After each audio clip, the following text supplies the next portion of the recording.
صدیاں 14 گزر گئی ہیں، ہمیں آقا کے ولادت کا سال 571 سن بھی پتا ہے، عام الفیل کا سال بھی پتا ہے، مہینہ بھی پتا ہے، تاریخ بھی پتا ہے کہ ربیع الاول کا مہینہ، 12 کی تاریخ، سوموار کا دن۔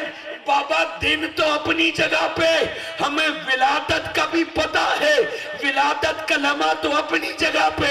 ارے عاشق لوگوں نے گھڑی سے حساب لگا کے بتا دیا کہ رات گزری نہ تھی، دن شروع نہیں ہوا تھا، گھڑی کے مطابق 3:51 تھے، محمد مصطفیٰ دنیا میں تشریف لائے تھے، جن کے دن کا بھی پتا، سوموار کا بھی پتا، ربیع الاول کا بھی پتا، وقت کا بھی پتا، یہ امت کا نبی سے ایک تعلق کا اظہار ہے کہ ہم یہ جھنڈیاں اسی لیے لگاتے ہیں، یہ چراغاں اسی لیے کرتے ہیں، جس کو نہ بھی پتا ہو اسے پتا چل جائے، پھر وہ دن آ گیا جس دن محمد مصطفیٰ دنیا میں تشریف لے آئے۔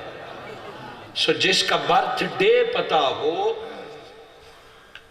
اس کی عمر کا بھی اندازہ لگایا جا سکتا۔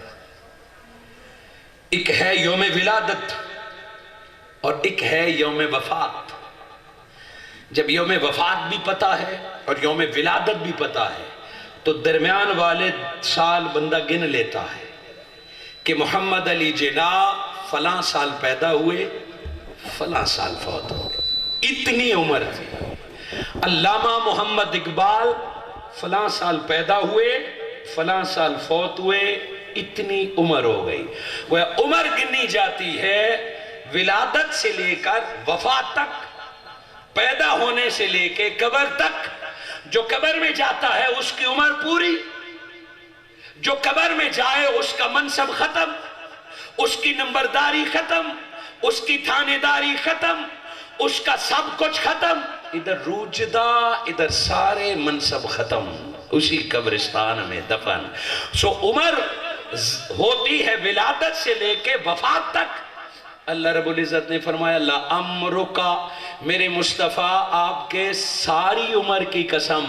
کیا میرے آقا صلی اللہ علیہ وآلہ وسلم 12 ربیع الاول کو دنیا میں تشریف لائے، دن سوار کا تھا، پھر میرے آقا 12 ربیع الاول کو دنیا سے تشریف لے گئے، دن سوار کا تھا، اس درمیان کے عرصے کا حساب لگایا تو 63 برس بن گئے۔ نبی مکرم کی عمر کتنی ہے؟ بچے بچے سے پوچھے، چونکہ ہمیں کتابوں میں پڑھایا جاتا ہے 63 برس کی، تو کیا ہم ترجمہ کر لیں لَأَمْرُكَ، میرے مصطفیٰ تیرے 63 برس کی قسم؟ اگر ظاہری ترجمہ کریں گے تو درست ہوگا۔ ارے عمر شروع کب ہوتی ہے؟ عمر شروع تب ہوتی ہے جب لوگ جان لے زید کا بیٹا پیدا ہوا تو زید کو اسی دن پتا چلا، دادے کو اسی دن پتا چلا۔ عمر کا آغاز اس دن ہوتا ہے جس دن بندے کا چرچا شروع ہو جائے، جس دن بندے کا تذکرہ شروع ہو جائے، جس دن بندے کے نام کا پتہ چل جائے۔ چونکہ پیدا ہونے کے بعد نام رکھے جاتے ہیں، چونکہ پیدا ہونے کے بعد چرچے ہوتے ہیں، پیدا ہونے کے بعد مٹھائیاں تقسیم ہوتی ہیں۔ سو دنیا کی عمریں شروع ہوتی ہیں ولادت کے دن سے۔ 12 ربیع الاول میرے آقا اس دنیا میں تشریف لائے کا پیچھے تاریخ اٹھا کے دیکھ لو، 600 سال پہلے عیسیٰ علیہ السلام اعلان فرماتے ہیں، آؤ آؤ لوگو، عیسیٰ اعلان کرتا ہے محمد آنے والے ہیں، احمد آنے والے ہیں، میرے بعد محمد آئیں گے۔ موسیٰ علیہ السلام نے اعلان کیا، ابراہیم علیہ السلام نے کعبے میں حجر اسود کے پاس کھڑے ہو کے اعلان کیا، 1.25 لاکھ پیغمبر، ہر نبی اعلان کرتا رہا، احمد احمد کہتا رہا، محمد محمد کہتے رہے۔ آدم علیہ السلام نے زمین پر 300 سال گزاری، سو اس میں احمد کا ورد کیا۔ نوح علیہ السلام نے کشتی میں اس میں احمد کا تذکرہ کیا، ابراہیم علیہ السلام نے آگ میں احمد کا تذکرہ کیا، موسیٰ علیہ السلام نے دریا میں احمد کا تذکرہ کیا، عیسیٰ علیہ السلام نے تذکرہ کیا، خلوت میں بھی جلوت میں بھی۔ ارے بابا کیوں نہ تذکرہ کریں؟ رب نے وعدہ جو لیا تھا وَإِذْ أَخَذَ اللَّهُ